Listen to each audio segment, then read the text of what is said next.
Dan Bigger took over the responsibilities after that. He's in the bid at the moment. And then Will Genia will not want to see that again, but the Welsh will.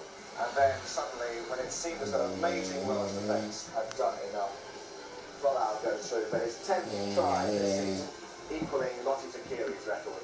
And so there we have a score of 17-16. And actually, just look at the line in the box.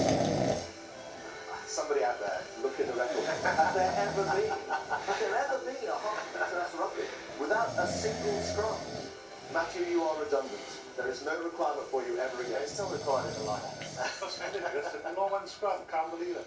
It's been a great game. It's been entertaining from start to the end of the first half. And one thing worries me at the moment is obviously